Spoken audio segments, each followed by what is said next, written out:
حصول رزق کے لیے، رزق میں اضافے کے لیے ہم کیا کریں، شریعت اس معاملے میں ہماری کیا رہنمائی کرتی ہے؟ چونکہ اس تعلق سے ہمیں بتایا جانا چھوڑ دیا گیا یا اس تعلق سے ہم نے علم حاصل نہ کیا، تو بہت سی بار ایک سوال جو ذہن میں عموماً کھٹکتا ہے وہ یہ ہے کہ اگر ہم شریعت پر اور دین پر چلیں گے، ایک اچھے مسلمان بن کر زندگی گزاریں گے تو ہمارے رزق میں کمی ہو جائیں گی۔ یہ ایک عام بات ہے، ایک عام قول ہے، ایک عام طرز ہے کہ لوگ یہ کہتے ہیں کہ اگر تم دین پہ چلو گے تو تمہارے رزق میں کمی ہو جائیں گی، تم کما نہیں سکو گے۔ اور یہ معاملہ، یہ عقیدہ صرف ان لوگوں کا نہیں ہے جو جن کے تعلق سے لوگ کہیں کہ یہ دیندار نہیں ہیں، یہ معاملہ ان لوگوں کا ہے جو اپنے آپ کو کتاب و سنت کے پابند اور دین کے حامل بتاتے ہیں۔ ان لوگوں کا یہ معاملہ ہے کہ جب ان کے گھر کے نوجوان پڑھتے اور لکھتے ہیں اور تعلیم میں جب آگے بڑھتے ہیں تو دھیرے دھیرے آپ دیکھتے ہیں کہ اگر وہ 8ویں 9ویں اور 10ویں میں ہے بچہ تو یہ دین پر خاصا چلتا ہے، ٹھیک۔ اس کے بعد جب 11ویں اور 12ویں میں آ جاتا ہے، 11th اور 12th پاس کرتا ہے تو لوگ کہتے ہیں بھائی تھوڑی دینداری اپنی کم کرو۔ جب یہ گریجویشن کرتا ہے تو کہتے ہیں دینداری کو تھوڑا کم کرو، اور اگر اس نے داڑھی رکھ لی تو اس کو تھوڑا چھوٹا کر دو، اب اس لیے کہ اب تمہیں کمانا ہے، چونکہ تم اگر ایسے حلیے میں رہو گے تو تمہارا کمانا بڑا مشکل معاملہ ہے۔ پھر جو ہی وہ گریجویشن پاس ہو گیا، پوسٹ گریجویشن کرتا ہے تو کہتے ہیں کہ اب اگر تم مکمل طور سے اپنی دینداری کو دکھانا چھوڑ دو، نماز پڑھتے رہو، روزہ رکھتے رہو، لیکن یہ تم نے داڑھی رکھ رکھی ہے، تمہاری یہ جو پتلون اور جو ہے پیجامہ ہوتا ہے ٹخنوں سے اونچا ہوتا ہے، اور تم حلال اور حرام کی تمیز کرتے ہو، یہ کمپنیوں میں جاب نہیں کرو گے بولتے ہو، اس میں نہیں کرو گے بولتے ہو، تو یہ سب تم تھوڑا کم کر دو تبھی تمہیں رزق ملے گا۔ تو ہم دیکھتے ہیں کہ لوگوں نے ایک عقیدہ بنا لیا کہ اگر ہم دین پر چلیں گے تو ہم کما نہیں سکتے، یا دین پر چلیں گے تو رزق میں کمی آ جائیں گی۔ اسی لیے ہم دیکھتے ہیں کہ وہ نوجوان جس نے داڑیاں جمال رکھی ہو، اس نے کبھی کاٹی نہیں اپنی زندگی میں داڑھی، لیکن جو ہی وہ گریجویشن پوسٹ گریجویشن ہوتا ہے اور اپنی زندگی کے اس مرحلے میں قدم رکھتا ہے جب وہ رزق کمائے، تو تب ہم دیکھتے ہیں اس کی دینداری کا پیمانہ کم ہوتا جاتا ہے، ٹھیک، کہ اگر اس نے داڑھی رکھی ہو تو داڑھی آپ دیکھیں گے چھوٹی ہونا شروع ہو جاتی ہے، اگر اس کا پیجامہ اور جو پتلون اونچی ہوتی ہے تو وہ نیچے آنا شروع ہو جاتی ہے، جہاں وہ حلال اور حرام کی تمیز کرتا تھا اس تمیز کو دھیرے دھیرے مٹانا اور مسخ کرنا چالو کر دیتا ہے، اس لیے کہ اسے لگتا ہے کہ میرے دین اور شریعت نے اس مسئلے میری رہنمائی نہیں کی ہے، اگر یہ کروں گا تبھی میرا معاملہ درست ہونے والا ہے۔ سبحان اللہ، ایک عجیب عقیدہ ہم نے بنا لیا۔ اور کچھ لوگوں نے ایسا تصور دیا مسلمانوں کو کہ دیکھو اسلام نے دنیا کے معاملے میں تمہاری کوئی رہنمائی نہیں کی ہے، ہاں نماز کے مسائل تم پوچھ لو، زکوٰۃ کی باتیں ہم سے پوچھ لو، حج کے معاملات پوچھ لو، عمرے کا معاملہ پوچھ لو، اچھے اور برے کا معاملہ پوچھو، تقوی کے تعلق سے پوچھ لو، ایمانیات کیا ہے پوچھ لو، یہ سب ہم بتا سکتے ہیں، ذکر و اذکار کا معاملہ، لیکن رزق کے معاملے میں شریعت ہمیں جو ہے اس کی رہنمائی نہیں کرتی۔ شریعت جو کچھ کہتی ہے وہ یہ ہے کہ دنیا چھوڑ کر مکمل طور سے جنگلوں میں جا کر گفاؤں میں اپنی زندگی گزارو، اور یہ عقیدہ دیا جاتا ہے کہ بھائی اس معاملے میں تو کوئی رہنمائی ہمارے پاس موجود نہیں ہے، لہٰذا اب جو دنیا کے جو طریقے کمانے کے تم اس میں لگے رہو۔ کیا واقعی میں ایسا لگتا ہے کہ دین اور شریعت جس کے تعلق سے یہ ہمارا اور آپ کا عقیدہ ہے کہ اس نے تمام شعبوں میں ہماری رہنمائی کی، کیا اس اہم شعبے میں ہماری رہنمائی نہیں کرتا ہوں گا؟ اتنا اہم شعبہ کہ کیسے ایک مومن حلال رزق کمائے اور رزق میں اضافہ کیسے کرے، اس کی کنجیاں، اس کی مفتاح اور اس کے حصول کیا ہوں گے کہ کیسے اپنے رزق کو بڑھائے، کیا شریعت اس معاملے میں جو ہماری رہنمائی نہیں کرتی ہوں گی؟ انس بن مالک رضی اللہ عنہ فرماتے ہیں، بخاری کی روایت ہے کہ اللہ کے رسول صلی اللہ علیہ وسلم جس دعا کو سب سے زیادہ کرتے وہ دعا یہ تھی، ربنا آتنا فی الدنیا حسنۃ وفی الآخرۃ حسنۃ وقنا عذاب النار، اے اللہ میرے لیے میری دنیا کو بہتر بنا اور میری آخرت کو بہتر بنا اور مجھے آگ کے عذاب سے بچا۔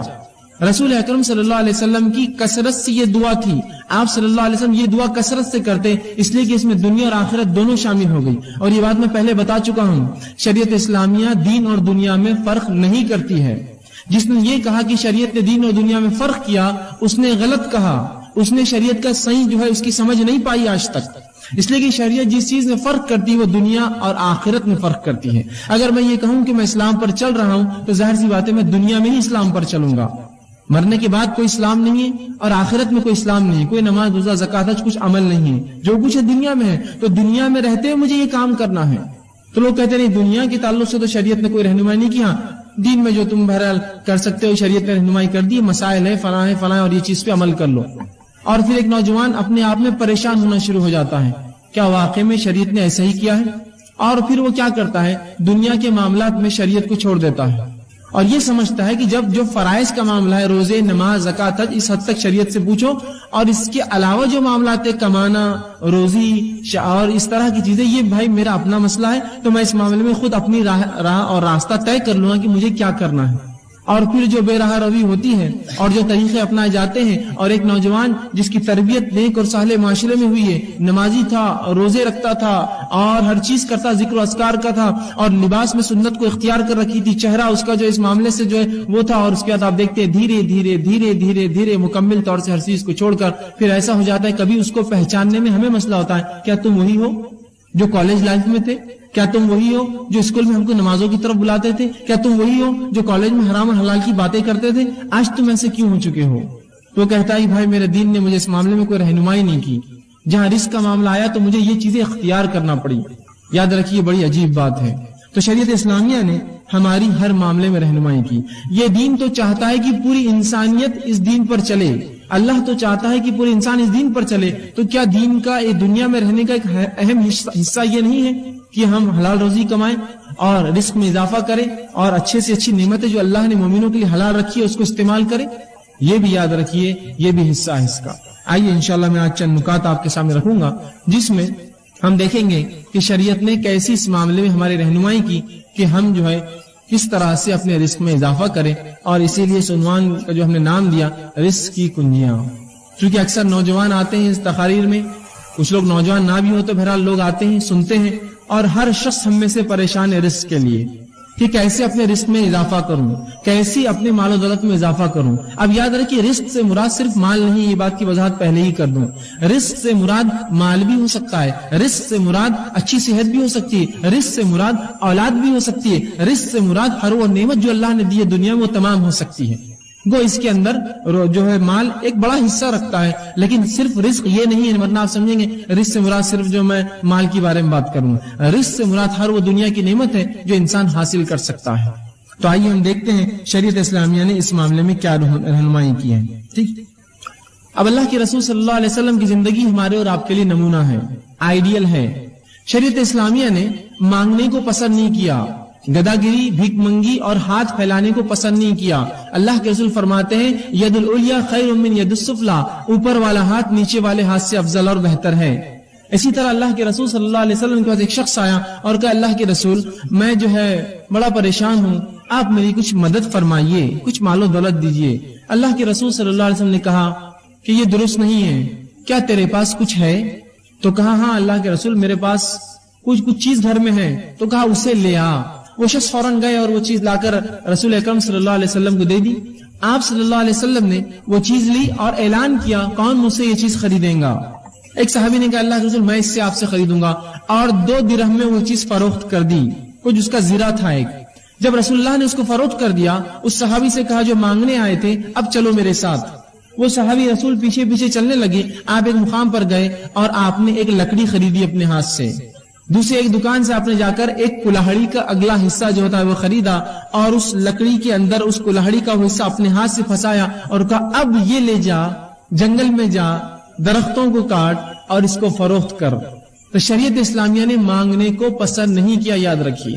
ہاتھ پھیلانے کو اس نے پسند نہیں کیا، خودداری کو اس نے پسند کیا، خود کمانے کو، خود کفیل رہنے کو پسند کیا، اور یہی صحابہ کی فطرت تھی۔ عبد الرحمن ابن عوف رضی اللہ عنہ جب مدینہ آئے مکہ چھوڑ کر تو رسول اکرم صلی اللہ علیہ وسلم نے اخوت باندھی، بھائی چارہ باندھ دیا تھا، جن سے ان کا بھائی چارہ باندھا گیا۔ اس شخص نے کہا کہ بھائی میری دولت کا حصہ، باغ کا حصہ، اور چاہے تو میری بیوی جو میں سے ایک سے زیادہ ہے تم اس میں سے ایک میں طلاق دیتا ہوں، شادی نکاح کر لو عدت کے بعد۔ تو کہا نہیں، مجھے تم بازار کا راستہ بتا دو، بس مجھے یہ کافی ہے۔ تو انہوں نے ان کو بازار کا راستہ بتا دیا اور بازار گئے، اور وہ کہتے کہ اسی روز جس روز میں بازار گیا میں نے کھجور اور پنیر خرید کر لایا، مطلب اتنا کام کیا، اتنی روزی ملی کہ میں نے کھجور اور پنیر اپنے مال سے خرید کر لایا۔ خودداری دیکھیے صحابی کی۔ گو یہاں انصار تیار تھے اپنا مال و دولت آدھا کرنے کو، لیکن مہاجر وہیں اتنے خوددار تھے، لینے کو تیار نہیں تھے اس چیز کو، خود گئے بازار سے وہ کر کے لایا۔ تو شریعت تو یہ پسند کرتی ہے کہ انسان خود کمائے، کسی کے اوپر جو ہے وہ ڈیپینڈ نہ رہے، اور یہی معاملہ اللہ کے رسول صلی اللہ علیہ وسلم کا تھا۔ جب لوگ اسلام میں آتے تو آپ ان کو غنی کر دیتے، کچھ دے کر ایسا کر دیتے کہ وہ خود کفیل ہو جاتا، پھر مانگنے کی نوبت نہ آتی۔ جو لوگ تنگ کرتے، تکلیفیں دیتے، جو اسلام لاتے، رسول اکرم صلی اللہ علیہ وسلم یہی کرتے۔ زکوٰۃ کا نظم بھی اسی کی ایک جو ہے علامت ہے۔ بہرحال تو شریعت نے مانگنے کو پسند نہیں کیا، بھیک منگی کو، گدا گیری کو، اور اللہ کے رسول فرماتے ہیں جو شخص یوں ہی مانگے، جس طرح سے آج لوگوں نے پروفیشنل یا پروفیشن بنا دیا، مانگتے ہیں، جو شخص بنا کسی شرعی عذر کے کچھ مانگے، رسول اکرم فرماتے روز قیامت وہ ایسا آئے گا رب کے سامنے کہ اس کے چہرے پر گوشت نہیں ہوگا، کیونکہ وہ مانگتا تھا اللہ کو چھوڑ کر دوسروں سے۔ تو کمانے کو شریعت نے پسند کیا، حلال روزی کے لیے کوشش کریں۔ اب آئیے چند وہ حصول جس کے ذریعے، جس کے کرنے سے اپنی روزی میں ہم بڑھوتری کر سکتے، بڑھا سکتے ہیں، یا جتنا ہم کماتے ہیں اس کے اندر برکت آ سکتی ہے۔ دونوں ہی باتیں ایک ساتھ بول رہا ہوں میں، ورنہ کچھ لوگ کہیں گے اب آپ نے تو اصول بتا دیے، ہم نے اس پر عمل کرنے کی کوشش کی، لیکن کچھ نظر تو نہیں آیا کہ تنخواہ 5 سے 6 ہزار تو آج تک نہیں ہوئی۔ تو میں رزق کے حصول بتاؤں گا، تنخواہ بڑھانے کے حصول نہیں بتاؤں گا۔ رزق، اور رزق میں اولاد بھی شامل ہے، اچھی صحت شامل ہے، دنیا کی نعمتیں اور مال بھی شامل ہے۔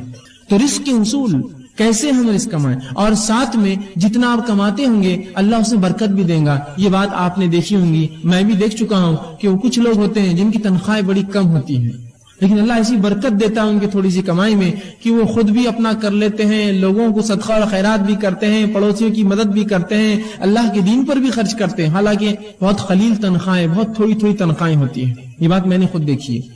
تو وہ جو حصول میں انشاءاللہ آپ کے سامنے رکھوں گا، جو باتیں بتاؤں گا، اس پر عمل کیا جائے تو یا تو آپ کے رزق میں اللہ بڑھوتری کرے گا، یا جتنا ہے اس میں ایسی عظیم برکت دے گا کہ آپ خوش اور مطمئن ہو جائیں گے اس رزق سے۔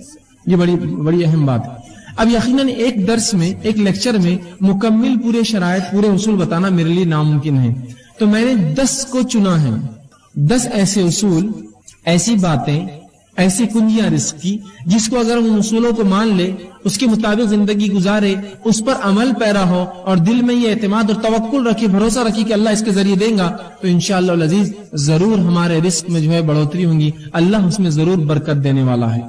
تو ایسے 10 اصول میں نے چنے ہیں، 10 کنجیاں میں آپ کے سامنے رزق کے حصول کے رزق میں بڑھانے کی انشاءاللہ آپ کے سامنے رکھوں گا، لیکن یہ مکمل نہیں ہے۔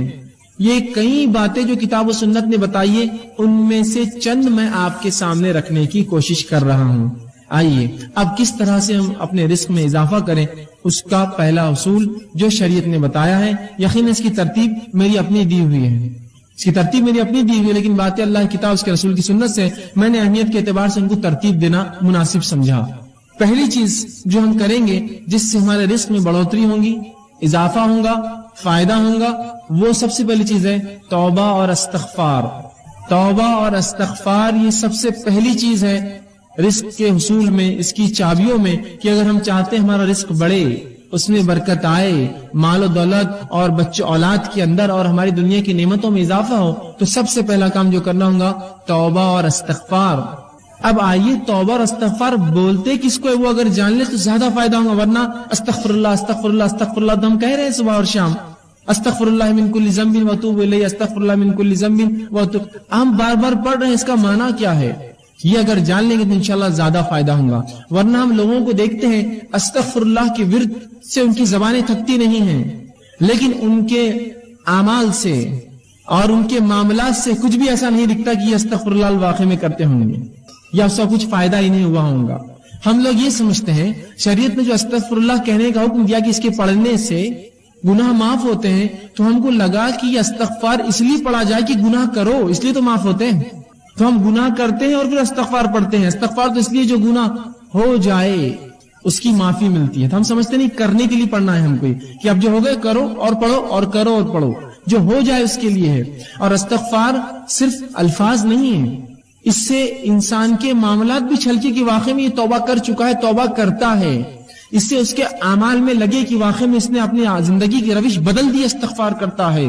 توبہ استغفار جس کو کہتے ہیں توبہ اس کا معنی ہوتا ہے۔ تو توبہ اور استغفار صرف الفاظ نہیں، یاد رکھیے۔ علامہ جو ہے راغب اصفہانی اور امام نووی رحمہ اللہ توبہ کے لیے چند شرائط لکھتے ہیں۔ توبہ کے لیے وہ لوگ کہتے ہیں کہ 4 شرائط ہے، ان شرائط کو جب پورا کیا جائے گا تب استغفار ہوا، تب اصل توبہ ہوئی۔ آئیے پہلی شرط وہ لکھتے ہیں وہ یہ ہے کہ گناہوں کو ان کی برائی کی وجہ سے انسان چھوڑے، گناہوں کو ان کی برائی کی وجہ سے انسان چھوڑے۔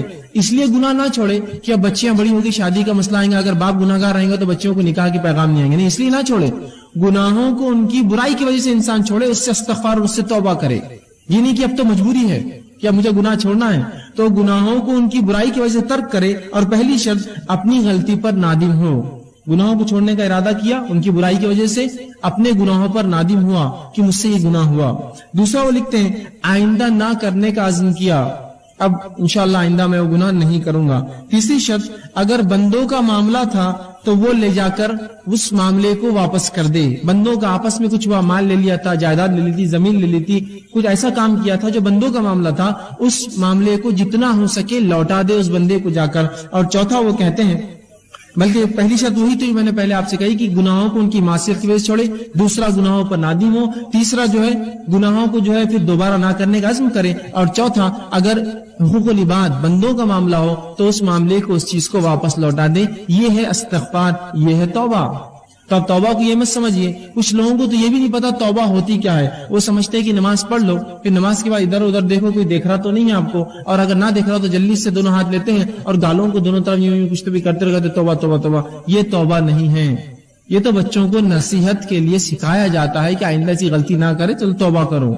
یہ توبہ نہیں ہے. تو وہ امت کو توبہ کا تصور بھی نہیں ہے کہ اس کے اصول کیا ہے، وہ ہوتی کیسے، اس کا معاملہ کیا ہے. وہ سمجھتے گالوں پر ہاتھ لگانا یہ توبہ ہے. یہ توبہ نہیں، یاد رکھیے. تو توبہ کی 4 شرائط ہے استغفار کی. آئیے اب جو استغفر اللہ یا استغفار ہے یہ حصول رزق کا ذریعہ ہے. یہ کرنے سے رزق میں اضافہ ہوتا ہے. اس کے دلائل کیا ہے؟ آئیے ہم قرآن سے دیکھتے ہیں. اللہ رب العزت قرآن میں فرماتا ہے سورہ نوح سورہ نمبر 71 اور آیت نمبر 10 سے لے کر 16 میں اللہ فرماتا ہے اور کہتا ہے فَقُلْتُ اسْتَغْفِرُوا رَبَّكُمْ إِنَّهُ كَانَ غَفَّارًا. پھر آگے فرماتا يُرْسِلِ السَّمَاءَ عَلَيْكُمْ مِدْرَارًا وَيُمْدِدْكُمْ بِأَمْوَالٍ وَبَنِينَ وَيَجْعَلْ لَكُمْ جَنَّاتٍ وَيَجْعَلْ لَكُمْ أَنْهَارًا. یہ واقعہ یوں ہے کہ نوح علیہ السلام نے اپنی قوم کو دعوت دی، اسلام کا پیغام پہنچایا، قوم نے انکار کیا. اس کے بعد اللہ رب العزت کے سامنے نوح علیہ السلام جاتے ہیں اور کہتے ہیں اے اللہ یہ رپورٹ ہے میری، یہ کنکلوژن ہے میرا اس قوم کے تعلق سے کہ اے میرے رب، انہوں نے کہا فَقُلْتُ اسْتَغْفِرُوا رَبَّكُمْ إِنَّهُ كَانَ غَفَّارًا. اے اللہ میں نے اس قوم کو بار بار کہا اے میری قوم اپنے رب سے توبہ کرو اپنی شرک اور گناہوں کی وجہ سے، یقیناً وہ تم کو معاف کرنے والا ہے. اب اگر تم استغفار کرو گے تو فائدہ کیا ہوگا؟ فرمایا یرسل السماء علیکم مدرارا. اگر تم استغفار کرو گے میری قوم تو اللہ آسمان سے تمہارے لیے بارش برسائیں گا. یرسل السماء علیکم مدرارا، موسلا دھار زبردست بارش برسائیں گا. پہلا فائدہ استغفار کا. پھر آگے اللہ نے کہا، نوح علیہ السلام کہتے ہیں مدرارا وَيُمْدِدْكُمْ بِأَمْوَالٍ وَبَنِينَ، اور اللہ تمہارے مال میں اور اولاد میں اضافہ کریں گا، بالخصوص مال میں اور لڑکوں میں تمہارے اضافہ کریں گا. کیا کرو گے تو؟ استغفار کرو گے تو. وَيَجْعَلْ لَكُمْ جَنَّاتٍ وَيَجْعَلْ لَكُمْ أَنْهَارًا، اور تمہارے لیے بہترین باغ بنائیں گا، باغات کو نکالیں گا.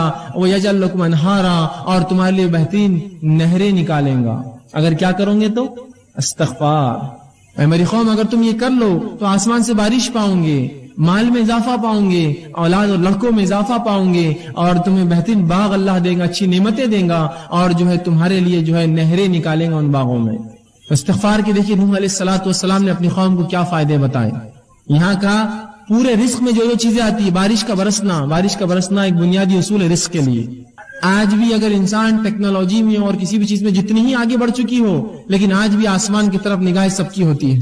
اگر بارش نہ برسے اور آپ کہیں گے کہ بھائی مجھے کیا فرق پڑتا ہے، میں تھوڑی کاشتکار ہوں، آپ کاشتکار نہ بھی ہو تو جب آپ بازار سبزی خریدنے جائیں گے تو آپ کہیں گے واقعی میں بارش نہ ہونے کا نقصان ہے.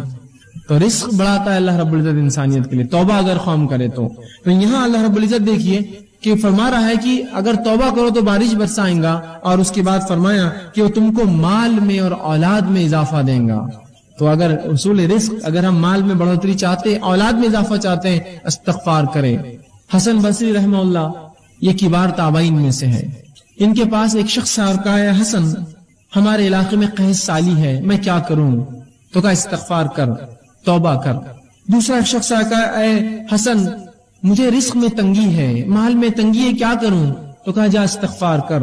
چوتھا تیسرا شخص کہا اے حسن میرے باغ سوکھ چکے ہیں، میں کیا کروں اس کے لیے؟ حل بتاؤ شرعی، استغفار کر. ایک شخص آیا اور کہا کہ مجھے اولاد نہیں ہے، لڑکے نہیں ہیں، کیا کروں؟ تو کہا جا استغفار کر. تو ان کے شاگردوں نے پوچھا اے استاد، اے حسن بصری، تم نے 4 لوگ آئے، 4 سوال کیا، اولاد نہیں، کسی نے کہا قحط کا کہا، کسی نے کہا باغ میں میرے جو ہے سوکھا پڑ چکا ہے، اور کسی نے مال کے تعلق سے کہا، تم نے سب کو ایک ہی جواب دیا، استغفار کرو استغفار کرو استغفار کرو. تو کہا میں نے کوئی بات اپنے دل سے تھوڑی کہی ہے.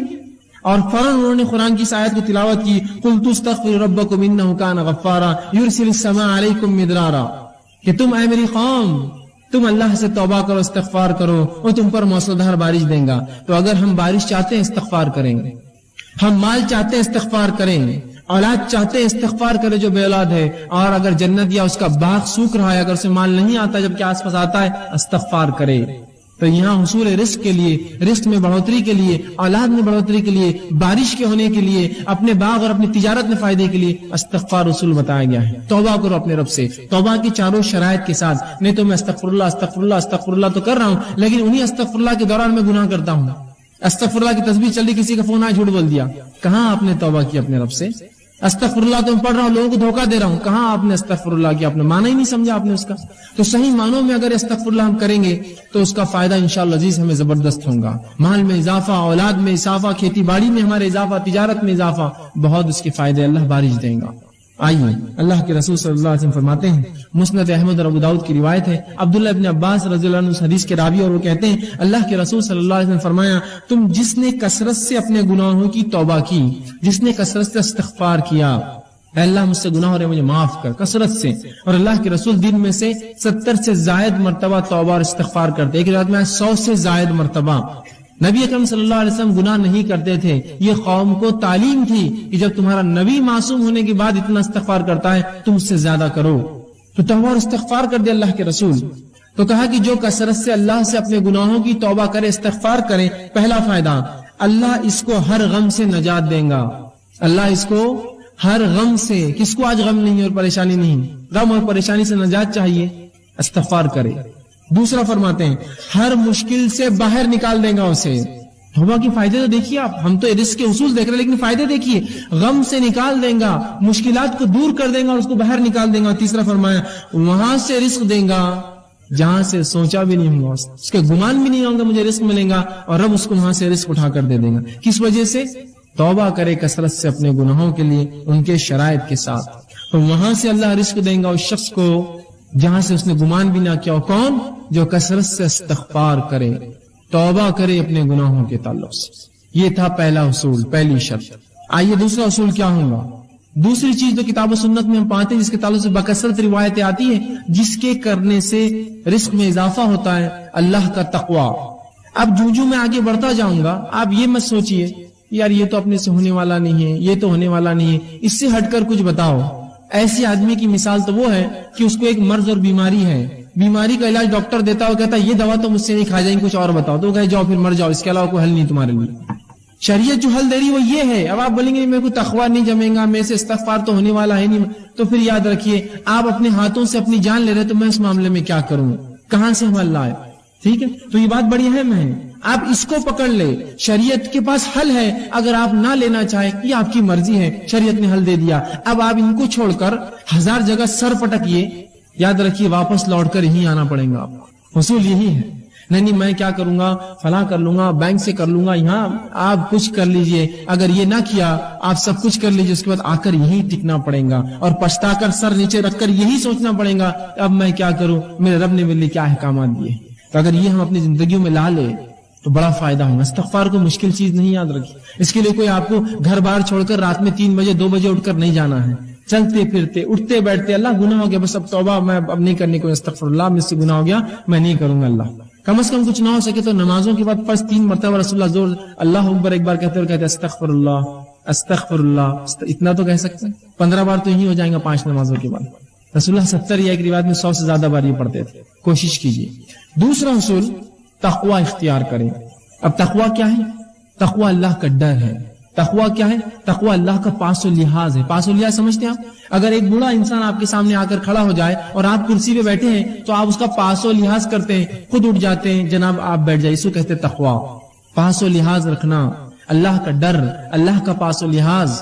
ٹھیک، تو تقوی اختیار کرے.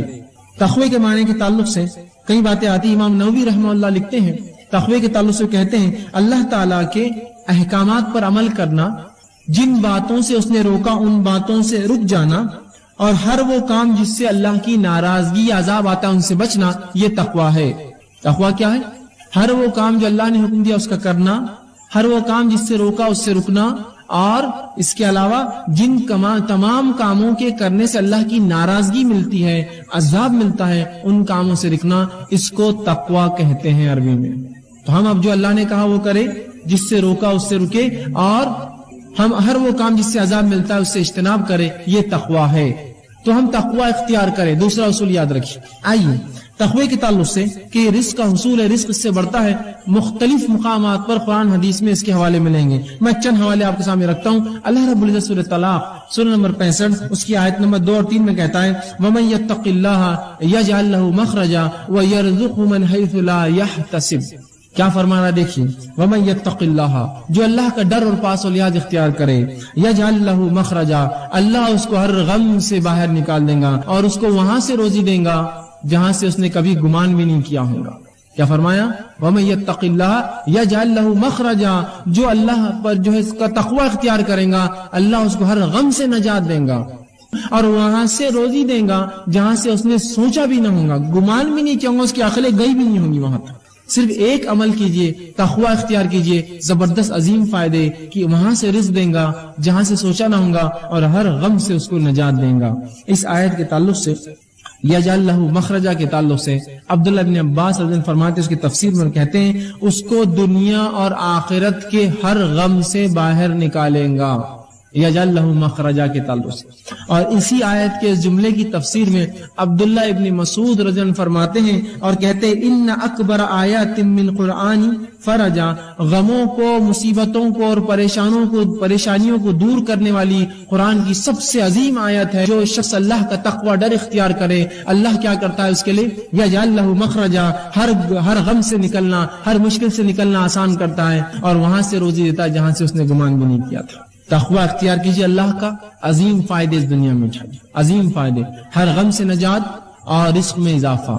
اسی طرح اللہ رب العزت قرآن میں سورہ اعراف سورہ نمبر 7 آیت نمبر 92 میں فرماتا کہتا ہے وَلَوْ أَنَّ أَهْلَ الْقُرَىٰ آمَنُوا وَاتَّقُوا لَفَتَحْنَا عَلَيْهِمْ بَرَكَاتٌ مِّنَ السَّمَاءِ وَالْأَرْضِ، کہ اگر یہ بستی والے ایمان لائے، وَلَوْ أَنَّ أَهْلَ الْقُرَىٰ آمَنُوا، اگر اس بستی والے ایمان لائے، وَاتَّقُوا اور اللہ کا ڈر اختیار کرے، لَفَتَحْنَا عَلَيْهِمْ بَرَكَاتٍ مِّنَ السَّمَاءِ وَالْأَرْضِ، تو ہم ان کے لیے آسمان اور زمین کے برکت کے دروازے کھول دیں گے۔ کس کے لیے؟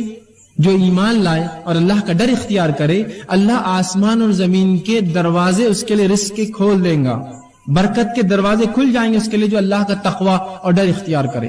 دیکھیے کیسا عظیم فائدہ ہے اللہ کا ڈر اور تقوی اختیار کرنے کہ اللہ آسمان اور زمین کے برکت کے دروازے کھول دیتا ہے۔ آج دیکھیے کبھی بارش تو ہوتی ہے، کھیتی فصل تو آتی ہے، پیسہ بھی کبھی ہاتھ لگتا ہے، برکت کہاں ہے اس کے اندر؟ ایک زمانہ تھا، آپ نے بھی سنا ہوگا، میں نے بھی سنا ہے کہ لوگوں کی تنخواہیں 100 200 روپے 40 اور 50 روپے ہوا کرتی، لیکن حالات یہ تھے ایک انسان 10 20 اور 25 لوگوں کو پالتا تھا اپنے گھر میں، اتنی برکت تھی اس روپے میں۔ آج ہم ہزاروں اور لاکھوں کما کے بھی 2 اولاد کو پالنا ہمارے لیے مشکل ہے۔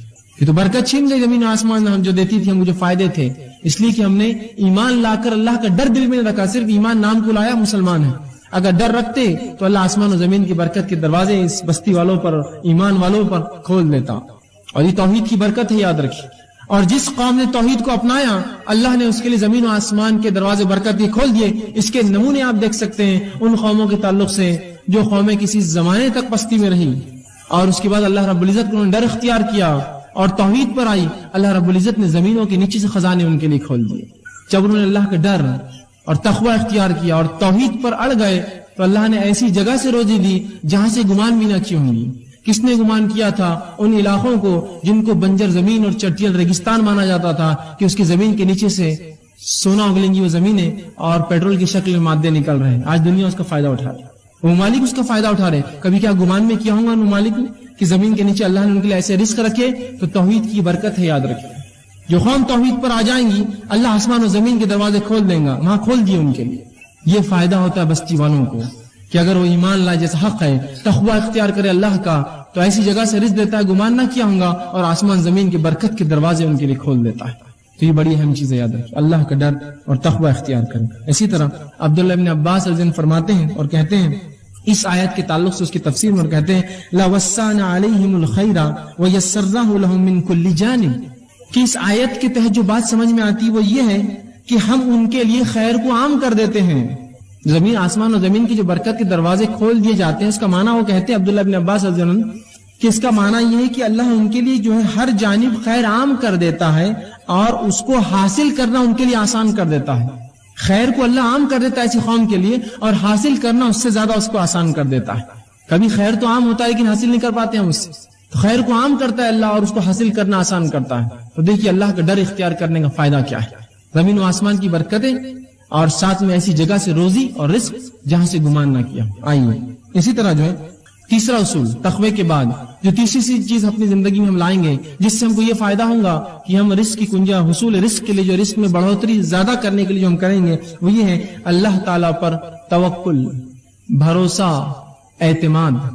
آج مسلمان کو جب بھی رزق کی تنگی آتی ہے، رزق کی کمی ہوتی ہے، چاہے اولاد کی شکل میں، باغات یا مال تجارت میں گھاٹے کی شکل میں، یا اسی طرح جو ہے اور بھی قسم کی کوئی تکلیف آتی ہے، وہ سب سے پہلے غیر اللہ کے پاس بھاگتا ہے اللہ پر توکل چھوڑ کر اور ان سے مانگتا ہے کہ مجھے دو.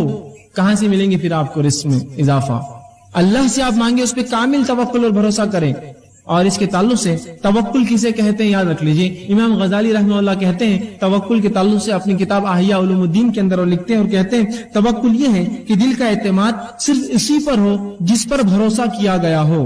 دل کا مکمل اعتماد اس ذات پر ہو جس پر بھروسہ کیا ہو اور مکمل طور پر اس پہ توکل کریں جس کا کمانے کو شریعت نے پسند کیا، حلال روزی کے لیے کوشش کریں. اب آئیے چند وہ حصول جس کے ذریعے جس کے کرنے سے اپنی روزی میں ہم بڑھوتری کر سکتے، بڑھا سکتے ہیں، یا جتنا ہم کماتے ہیں اس کے اندر برکت آ سکتی ہے. دونوں ہی باتیں ایک ساتھ بول رہا ہوں میں، ورنہ کچھ لوگ کہیں گے اب آپ نے تو اصول بتا دیے، ہم نے اس پر عمل کرنے کی کوشش کی لیکن کچھ نظر تو نہیں آیا کہ تنخواہ 5 سے 6 ہزار تو آج تک نہیں ہوئی. تو میں رزق کے حصول بتاؤں گا، تنخواہ بڑھانے کے حصول نہیں بتاؤں گا. رزق، اور رزق میں اولاد بھی شامل ہے، اچھی صحت شامل ہے، دنیا کی نعمتیں اور مال بھی شامل ہے. تو رزق کے حصول کیسے ہم رزق کمائیں، اور ساتھ میں جتنا آپ کماتے ہوں گے اللہ اسے برکت بھی دے گا. یہ بات آپ نے دیکھی ہوں گی، میں بھی دیکھ چکا ہوں کہ وہ کچھ لوگ ہوتے ہیں جن کی تنخواہیں بڑی کم ہوتی ہیں لیکن اللہ ایسی برکت دیتا ہے ان کی تھوڑی سی کمائی میں کہ وہ خود بھی اپنا کر لیتے ہیں، لوگوں کو صدقہ اور خیرات بھی کرتے ہیں، پڑوسیوں کی مدد بھی کرتے ہیں، اللہ کے دین پر بھی خرچ کرتے ہیں، حالانکہ بہت قلیل تنخواہیں، بہت تھوڑی تھوڑی تنخواہیں ہوتی ہیں. یہ بات میں نے خود دیکھی ہے. تو وہ جو حصول میں انشاءاللہ آپ کے سامنے رکھوں گا، جو باتیں بتاؤں گا اس پر عمل کیا جائے تو یا تو آپ کے رزق میں اللہ بڑھوتری کرے گا یا جتنا ہے اس میں ایسی عظیم برکت دے گا کہ آپ خوش اور مطمئن ہو جائیں گے اس رزق سے. یہ بڑی اہم بات ہے. اب یقیناً ایک درس میں، ایک لیکچر میں مکمل پورے شرائط، پورے اصول بتانا میرے لیے ناممکن ہے. تو میں نے 10 کو چنا ہے، 10 ایسے اصول، ایسی باتیں، ایسی کنجیاں رزق کی جس کو اگر وہ اصولوں کو مان لے، اس کے مطابق زندگی گزارے، اس پر عمل پیرا ہو اور دل میں یہ اعتماد اور توکل رکھے، بھروسہ رکھے کہ اللہ اس کے ذریعے دے گا، تو انشاءاللہ العزیز ضرور ہمارے رزق میں جو ہے بڑھوتری ہوں گی، اللہ اس میں ضرور برکت دینے والا ہے. تو ایسے 10 اصول میں نے چنے ہیں، 10 کنجیاں میں آپ کے سامنے رزق کے حصول کے رزق میں بڑھانے کی انشاءاللہ آپ کے سامنے رکھوں گا. لیکن یہ مکمل نہیں ہے، یہ کئی باتیں جو کتاب و سنت نے بتائی ہے ان میں سے چند میں آپ کے سامنے رکھنے کی کوشش کر رہا ہوں. آئیے اب کس طرح سے ہم اپنے رزق میں اضافہ کریں، اس کا پہلا اصول جو شریعت نے بتایا ہے. یقیناً اس کی ترتیب میری اپنی دی ہوئی ہے، لیکن باتیں اللہ کی کتاب اس کے رسول کی سنت سے میں نے اہمیت کے اعتبار سے ان کو ترتیب دینا مناسب سمجھا. پہلی چیز جو ہم کریں گے جس سے ہمارے رزق میں بڑھوتری ہوگی، اضافہ ہوگا، فائدہ ہوگا، وہ سب سے پہلی چیز ہے توبہ اور استغفار. توبہ اور استغفار یہ سب سے پہلی چیز ہے رزق کے حصول میں، اس کی چابیوں میں، کہ اگر ہم چاہتے ہیں ہمارا رزق بڑھے، اس میں برکت آئے، مال و دولت اور بچوں اولاد کے اندر اور ہماری دنیا کی نعمتوں میں اضافہ ہو، تو سب سے پہلا کام جو کرنا ہوگا توبہ اور استغفار. اب آئیے توبہ اور استغفار بولتے کس کو ہے وہ اگر جان لے تو زیادہ فائدہ ہوگا، ورنہ استغفر اللہ استغفر اللہ استغفر اللہ تو ہم کہہ رہے ہیں صبح اور شام، استغفر اللہ من کل ذنب واتوب الیہ، استغفر اللہ من کل ذنب واتوب، ہم بار بار پڑھ رہے ہیں، اس کا معنی کیا ہے یہ اگر جان لیں گے تو انشاءاللہ زیادہ فائدہ ہوگا. ورنہ ہم لوگوں کو دیکھتے ہیں استغفر اللہ کے ورد سے ان کی زبانیں تھکتی نہیں ہیں، لیکن ان کے اعمال سے اور ان کے معاملات سے کچھ بھی ایسا نہیں دکھتا کہ یہ استغفر اللہ واقع میں کرتے ہوں گے یا اس کا کچھ فائدہ ہی نہیں ہوا ہوگا.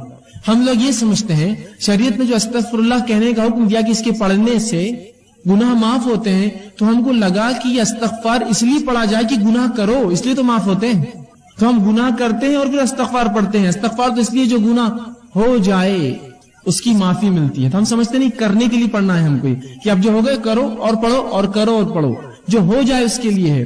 اور استغفار صرف الفاظ نہیں ہے، اس سے انسان کے معاملات بھی چھلکے کہ واقعی میں یہ توبہ کر چکا ہے، توبہ کرتا ہے، اس سے اس کے اعمال میں لگے کہ واقعی میں اس نے اپنی زندگی کی روش بدل دی، استغفار کرتا ہے۔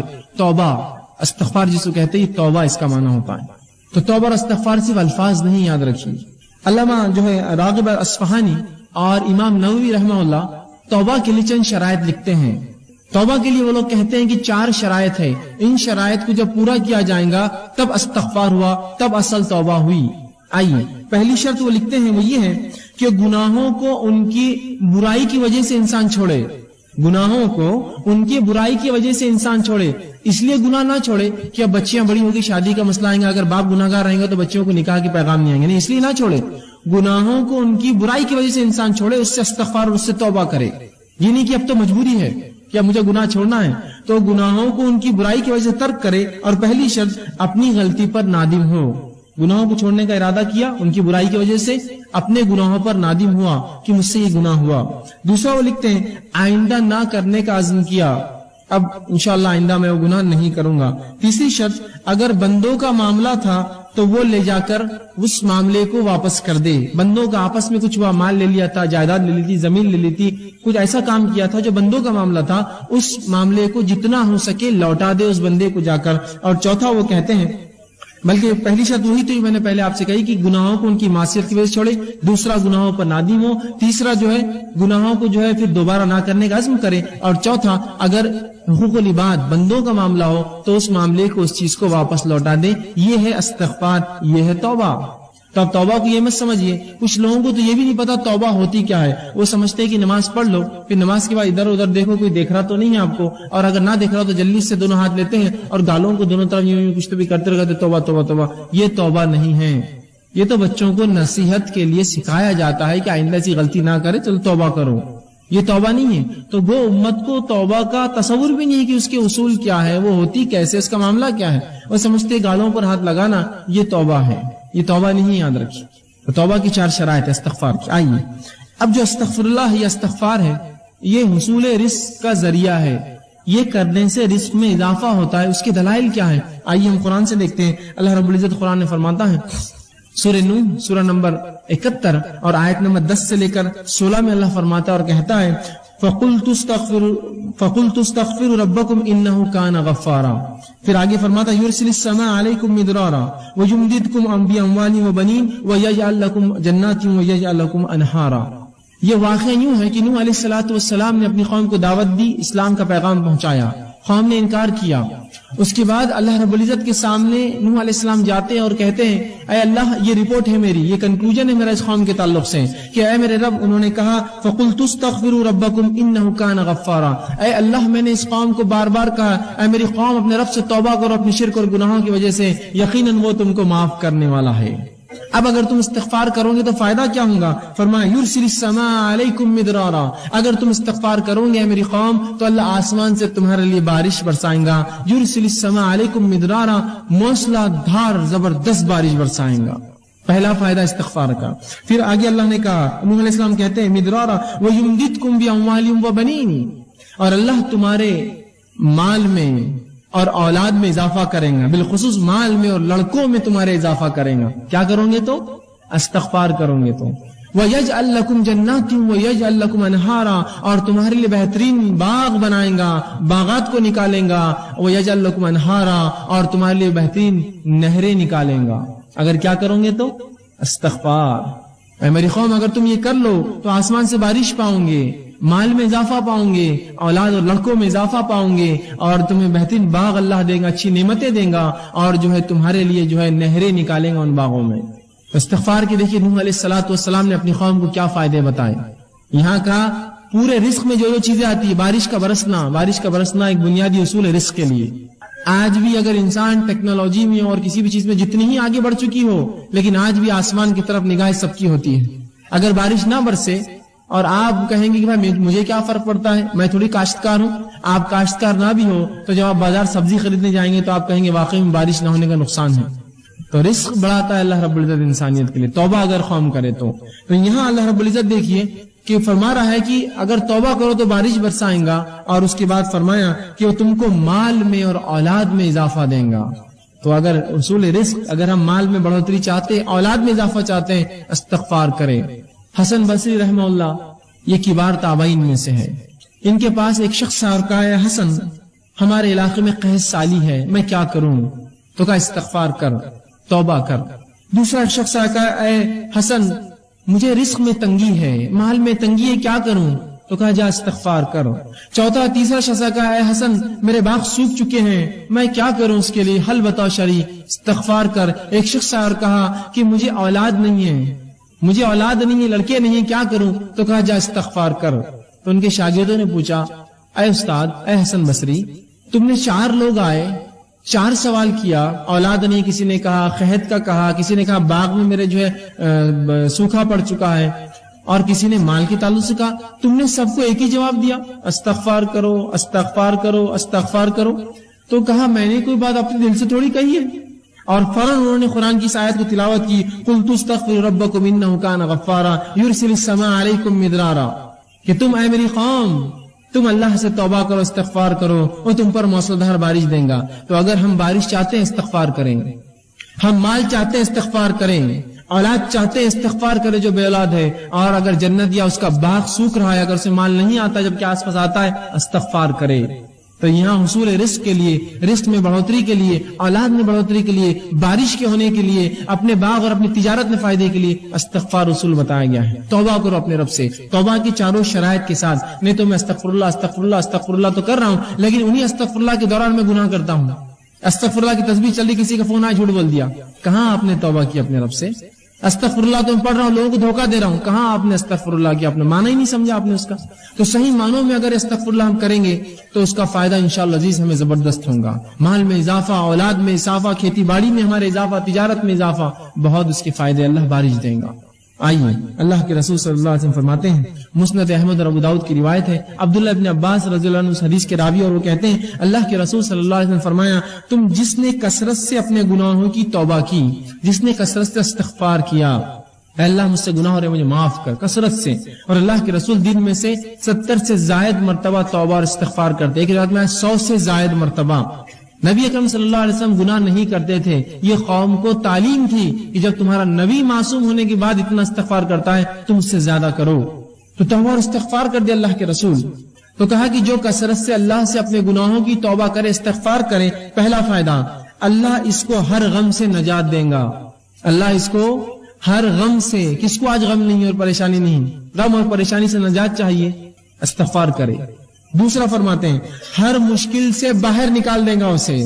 توبہ کے فائدے تو دیکھیے آپ، ہم تو رزق کے اصول دیکھ رہے ہیں لیکن فائدے دیکھیے، غم سے نکال دیں گا، مشکلات کو دور کر دیں گا اور اس کو باہر نکال دیں گا. تیسرا فرمایا وہاں سے رزق دیں گا جہاں سے سوچا بھی نہیں ہوگا، اس کے گمان بھی نہیں ہوگا مجھے رزق ملے گا، اور رب اس کو وہاں سے رزق اٹھا کر دے دیں گا. کس وجہ سے؟ توبہ کرے کثرت سے اپنے گناہوں کے لیے، ان کے شرائط کے ساتھ.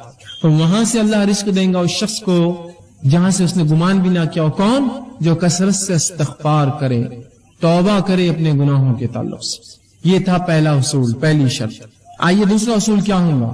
دوسری چیز تو کتاب و سنت میں ہم پاتے ہیں جس کے تعلق سے بکثرت روایتیں آتی ہیں، جس کے کرنے سے رزق میں اضافہ ہوتا ہے، اللہ کا تقوی. اب جو میں آگے بڑھتا جاؤں گا آپ یہ مت سوچئے یار یہ تو اپنے سے ہونے والا نہیں ہے، یہ تو ہونے والا نہیں ہے، اس سے ہٹ کر کچھ بتاؤ. ایسی آدمی کی مثال تو وہ ہے کہ اس کو ایک مرض اور بیماری ہے، بیماری کا علاج ڈاکٹر دیتا ہے، کہتا ہے یہ دوا تو مجھ سے نہیں کھا جائیں، کچھ اور بتاؤ. تو کہے جاؤ پھر مر جاؤ، اس کے علاوہ کوئی حل نہیں تمہارے لیے. شریعت جو حل دے رہی وہ یہ ہے. اب آپ بولیں گے میرے کو تقویٰ نہیں جمے گا، میرے سے استغفار تو ہونے والا ہے نہیں، تو پھر یاد رکھیے آپ اپنے ہاتھوں سے اپنی جان لے رہے تو میں اس معاملے میں کیا کروں، کہاں سے ہم حل لائے؟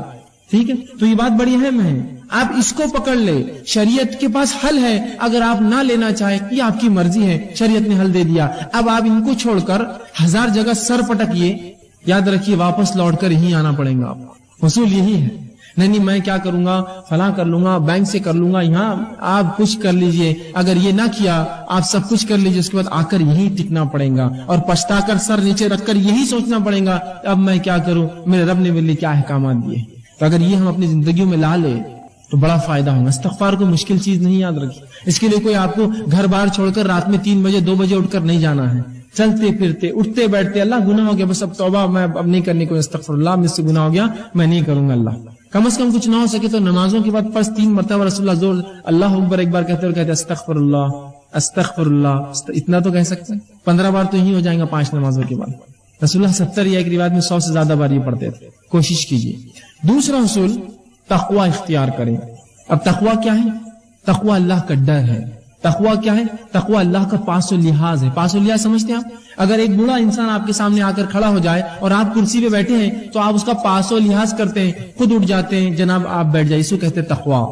پاس و لحاظ رکھنا، اللہ کا ڈر، اللہ کا پاس و لحاظ، ٹھیک؟ تو تقوی اختیار کرے۔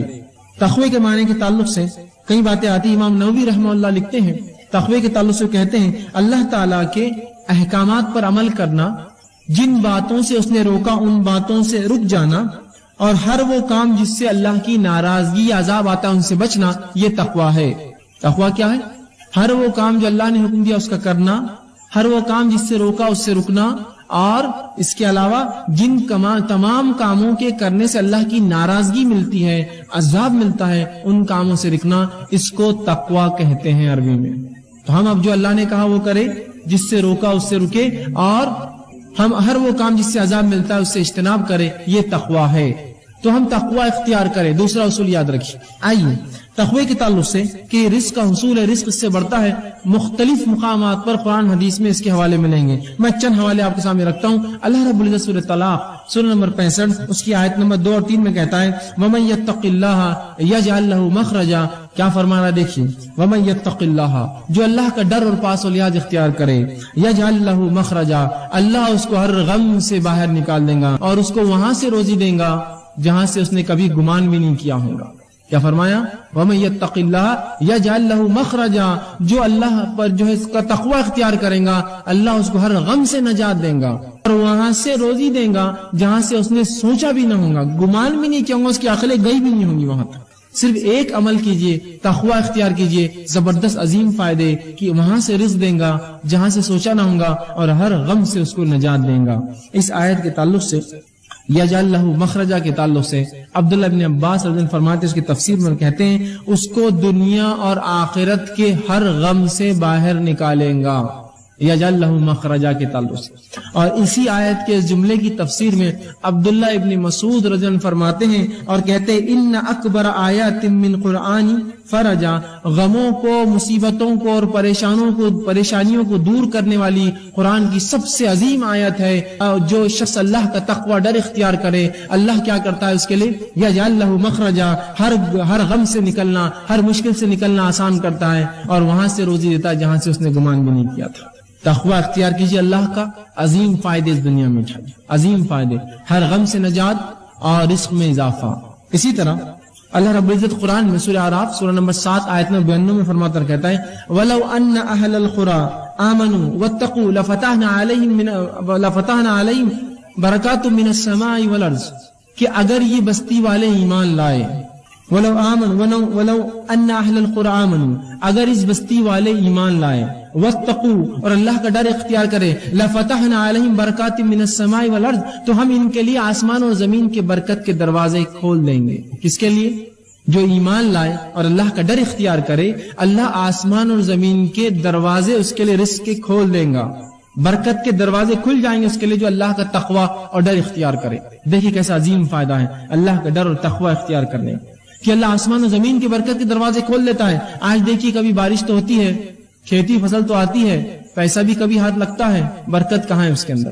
ایک زمانہ تھا، آپ نے بھی سنا ہوگا، میں نے بھی سنا ہے کہ لوگوں کی تنخواہیں 100-200 روپے، 40 اور 50 روپے ہوا کرتی، لیکن حالات یہ تھے ایک ایک انسان 10-10, 20 اور 25-25 لوگوں کو پالتا تھا اپنے گھر میں، اتنی برکت تھی اس روپے میں۔ آج ہم ہزاروں اور لاکھوں کما کے بھی 2 اولاد کو پالنا ہمارے لیے مشکل ہے۔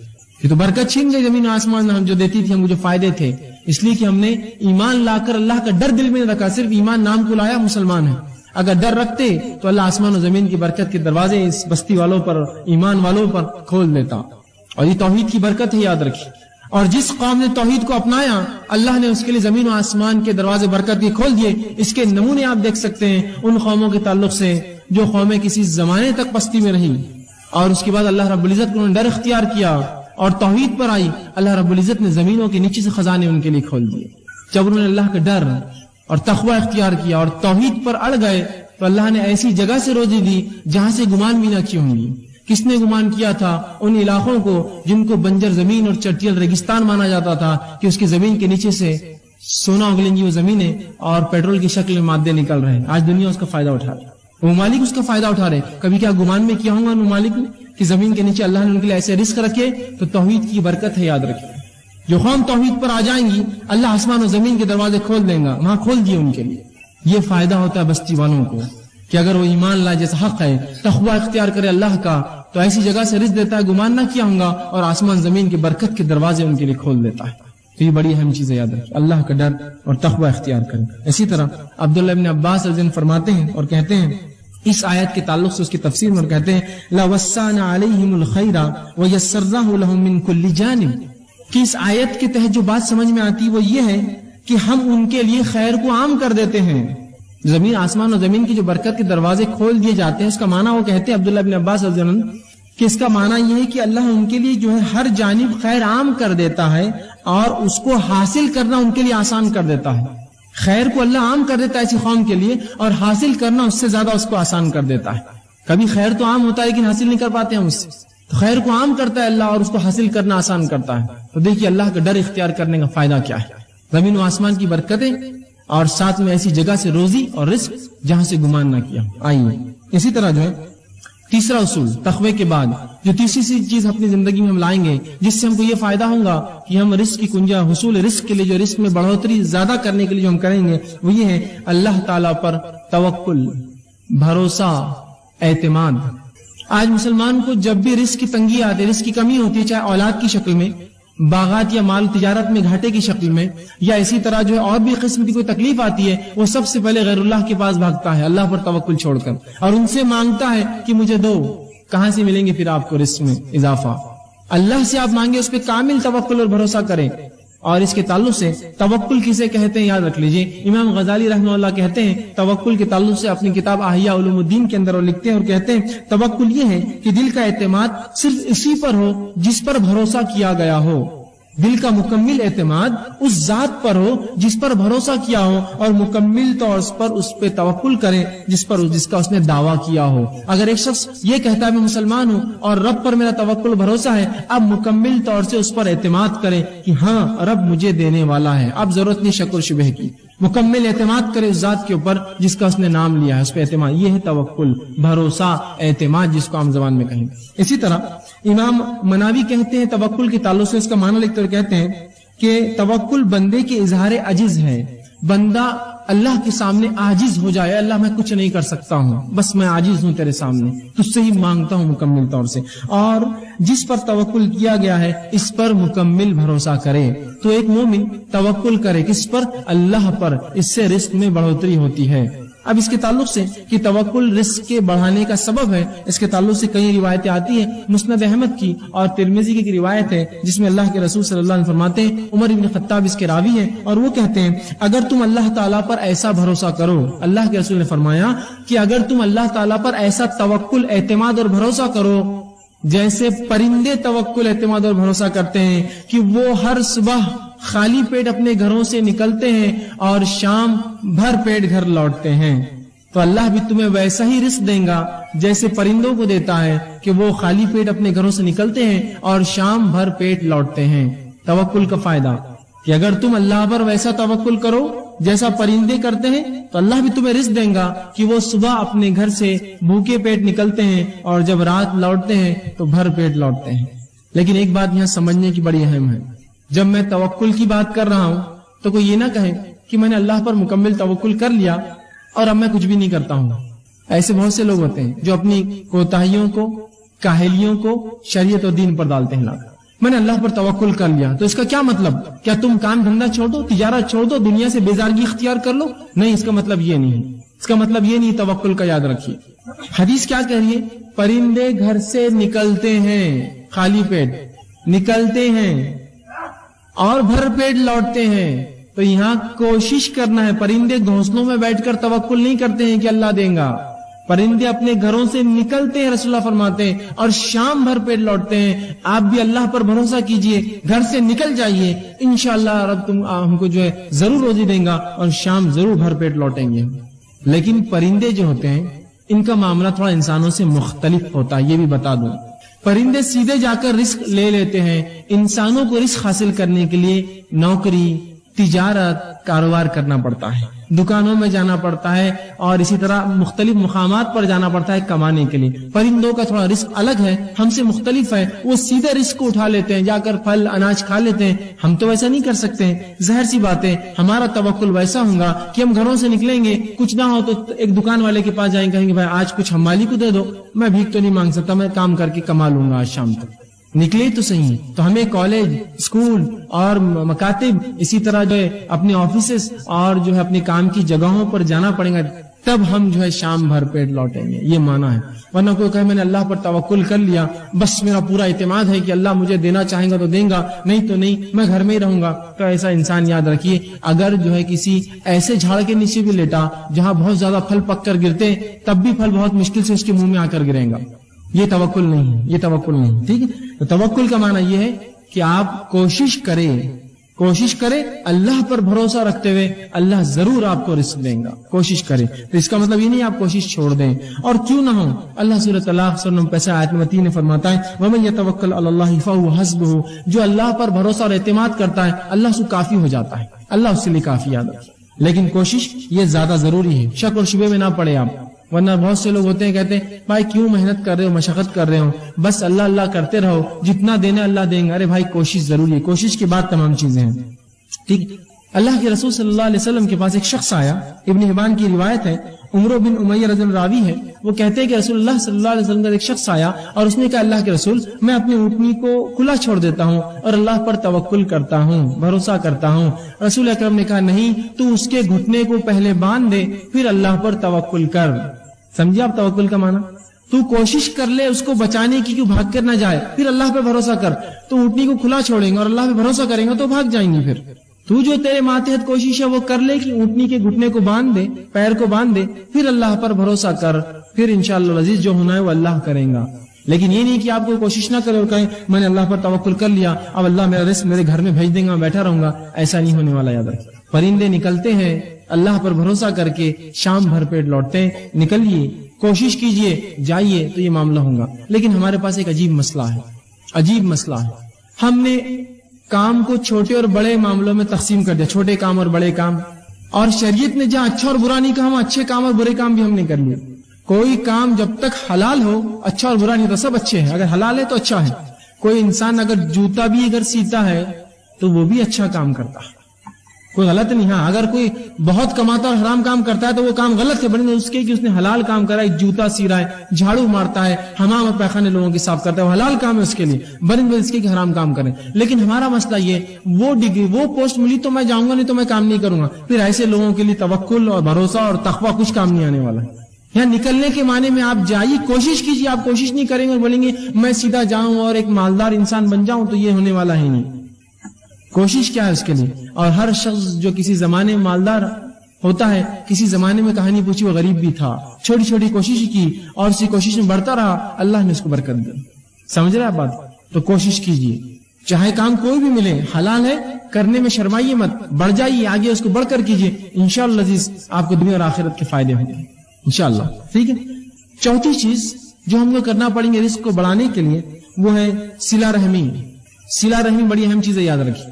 صلہ رحمی کا معنی ہوتا ہے رشتوں کو جوڑے رکھنا، رشتوں کو جوڑے رکھنا. ٹھیک ہے. حافظ ابن حجر اسقلانی رحمہ اللہ وہ لکھتے ہیں اس کے تعلق صلہ رحمی کے تعلق سے، اور کہتے ہیں کہ صلہ رحمی سے مراد رشتہ داری ہے، اور رشتہ دار سے مراد وہ لوگ ہیں جن میں باہمی نسبتی تعلق ہو، چاہے پیدائش سے تعلق بنا ہو، چاہے نکاح سے تعلق بنا ہو، نسبتی اس سے تعلق ہو، چاہے پھر وہ وارث ہو یا نہ ہو، محرم ہو یا نہ ہو، وہ اس کا رشتہ ہے. مثال کے طور پر کچھ لوگ وارث ہوتے ہیں رشتہ دار، مثال طور بیٹے اور بیٹیاں یہ وارث ہیں، اور ساتھ میں محرم بھی. لیکن کچھ لوگ غیر محرم بھی ہوتے ہیں جو آپ کے رشتہ دار ہوتے ہیں, آپ کی جو ہے چچیری بہنیں اور پھپھیری بہنیں اور خلیری بہنیں, وہ آپ کی محرم نہیں ہے لیکن رشتہ دار ہے. تو یہ تمام رشتے جو انسان پیدائش سے لاتا ہے اور تمام رشتے جو اس کے نکاح کی بات بنتے ہیں, یہ ہے اس کے رشتہ دار, اور ان سے صلہ رحمی کرنا, رشتوں کو جوڑے رکھنا, خام و خواہ کے نہیں توڑنا. لیکن آج ہم دیکھتے ہیں لوگ خطا رحمی کرتے ہیں, رشتوں کو توڑ دیتے ہیں آسانی سے. بھائی چچا ہے بات نہیں کرتا, یہ ہے بات نہیں کرتا, ان کے پاس جاتا نہیں, ان سے ملتا نہیں, ان کے پاس کھاتا نہیں. رشتے مت توڑیے خام و خواہ کے. صلہ رحمی کے آئیے فائدے سن لیجیے. اللہ کے رسول صلی اللہ علیہ وسلم فرماتے ہیں, اب جو ہے بخاری کی روایت